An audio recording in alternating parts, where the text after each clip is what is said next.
Hey y'all, it's your girl Millie Chun. I'm a day late and they a dollar short. Let's get into Love and Marriage Huntsville. Let's go. I'm gonna try to be as neutral as I possibly can during this review. Nell and Mel are playing pickleball, right? When they finish, the first thing Mel says is, "Why you didn't come to the podcast?" I was in Georgia and it was all sold out. It was Mel. Like, I'm sure she could have squeezed you in somewhere. If Stormy was there, Nell could have been there. She is not her friend. And she really ended up looking real crazy, right? Because Mel said, I didn't even check to see if you were coming. I just knew you would be in the audience. And like she said, you called me for everything else. That was on purpose, right? That was on purpose. And you don't have to think that Mel has been let down so much. You know she's been let down so much. So why wouldn't you be there for your friend? You want to be there when you want her to hook up with Martell, you all in her business. When you're trying to figure out if it's 20 babysitters, you all in her business, right? When you go into the name change, you're trying to figure out how it's going to hurt Martell's feelings, you all in her business. But when it's something that's for her and not about everybody else, you're down there in Georgia. So then she just segues right to Martell, to his defense, right? Well, I saw something about a text message. Well, what is it? I didn't talk to him. I want to talk to you. And then she follows it up with, you know how I feel about black men being in jail. Well, how you feel about Chris Jr. being in jail, right? But after Mel explained it to him, y'all, we didn't even know that Martell put a marker over his marker. Even more diabolical.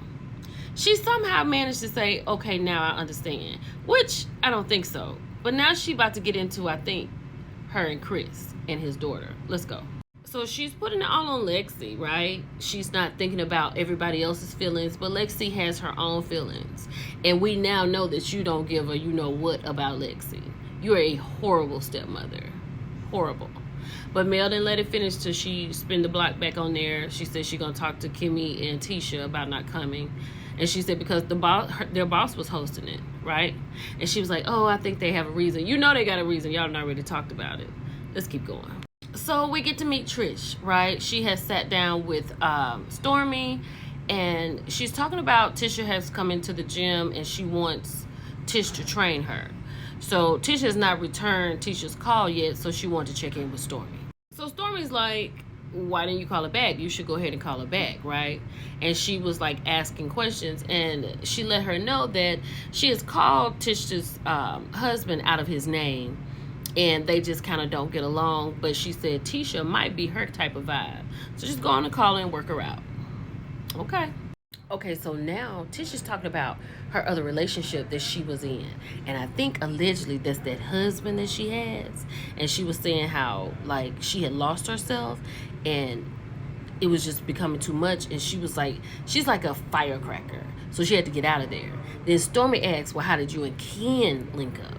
Child, so she said that they knew of each other, her and Ken, but they hadn't met. And Stormy was like, y'all seem to be equally yoked. She said, we are. You know, they work out. They're on the same wavelength, right? So then they was talking about the ex-husband or the current husband, soon to be ex. They call him Mr. because Stormy said he's very Mr.ish from The Color Purple. So then Stormy was like, well, how did Mr. leave the picture? She said he just left. Then she said, does that mean wedding bells for you and Ken? She said yes. But I do feel her on this. She was like, she's a little afraid of getting married again. But Ken is slowly changing her mind. This is interesting. Child, clearly she and Ken are equally yoked, right? She was like, she's used to playing dodgeball and throwing bricks. But what Ken does is he de-escalates the situation, right? And she said she even gets upset because she has something else to say. But she can't say it because it's done. So Ken is a man's man. Okay. I'm going to need Stormy to get a hold of herself and know what and what not to say. Because you saying when you got with Courtney and you would get upset and you was outside stabbing grass and he looking at you crazy, don't say that no more, Stormy. Do not say that anymore. That was crazy. But thank God for Courtney. I can see how you could calm down. This was a great scene. It wasn't a scene full of mess. They were just talking about getting Courtney a car and having a baby. I think Courtney's a little uncomfortable or maybe not as knowledgeable about the surrogate situation, and they were just talking about, how easy it would be, could the woman have bang bang while she's carrying their baby and all of that. But she said if Courtney gets his car, she'll get her baby. Let's keep going. So honey, here's Trish and Ken. She is originally from Huntsville and he is from Dayton, Ohio. Do y'all think he know Big Irie? So Trish has 2 kids, and he has 1 kid that's not his biological kid, but she's his. Okay. So in their confessional, she was saying that, she had been married for so long because her oldest son is like 18 or 21 or something, right? And she said that she kind of kept Ken a little quiet because she knew there were going to be questions. But after so long, she got comfortable with it and she knew the questions were going to come. He said he understood because they have been together for a long time, but, he's here now. Then she said she was talking to Stormy about Tisha because she just wanted to make sure there was no mess there. Trisha said, I don't start it, but I finish it. And I don't know what he talking about, demons in people's life. Child, don't come here with that. I think these 2 are legit. I really do. Like, I guess she's divorced because he is on the let's get married train, right? He is literally singing the song on a daily basis. He said he wants to marry her and have a family with her. I think that's great. Like, this may be like the couples piece that we're missing in Love and Marriage Huntsville. So I'm kind of with them. But they also said that they see Marceau and Martell at the gym a lot. So she said she was going to go ahead and call Tisha. I wonder if he sees Big Irie, because that's his homegirl. Let's keep going, child. So, honey, we are here. Tisha, Kimmy, and Mel, right? They have met in this botanical place, and they're making, like, their own plans. So, let's get into what they're talking about. So, Tisha is so excited to let Mel know that she finally was asked to go on a trip. Her husband took her on a trip, and along with the kids, to Africa. Mel was like, oh, he didn't go by himself. She made it this time. Good for you, Tisha. Keep it up. So Kimmy lets Mel know that her mother was diagnosed with breast cancer in November. So she said that's where she's been. And her mother was with her also. But she's feeling better now. And I'm glad to hear that. So we come to find out that Tisha's office is still not done. Okay, but Mel was like, well, what's going on? Because I thought you didn't care about it because you was like, I want to be a stay-at-home mom. She said the school that the kids are in, they keep them busy, and she wants to be in their lives, so she's doing that. So Marceau has told her, you gonna be a stay-at-home mom again. Then she says, Mel, what's been going on with you? You have a lot of stuff going on in your life. Let's get into it. So Tisha finally gets out about the test message, right? And Mel was like, why you ain't ask your husband? Because he the one putting it out there. And she said she let her know that she is going to talk to Marceau. Bars!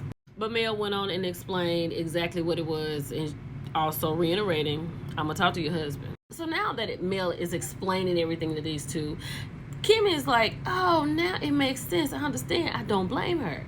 And then Tisha's like, I don't want anybody seeing our romantic details. Tisha, you don't have to worry. He got a D cup. You got a B cup. We don't need to see that. So just delete everything in your phone because we don't want to see it. So Mel is talking to the girls and, trying to figure out, like, where have you been? I haven't heard from you. So Tisha was like, well, I didn't know when to call you. Then Mel was like, well, why didn't you come to the podcast event? So she's saying that she didn't come because she wasn't invited, because she had flashbacks when Mel put her out the first one. But that was a private event. Like Mel said, this was a public event, right? So she has no words now. Like she should never have, but she definitely don't have no words now at all.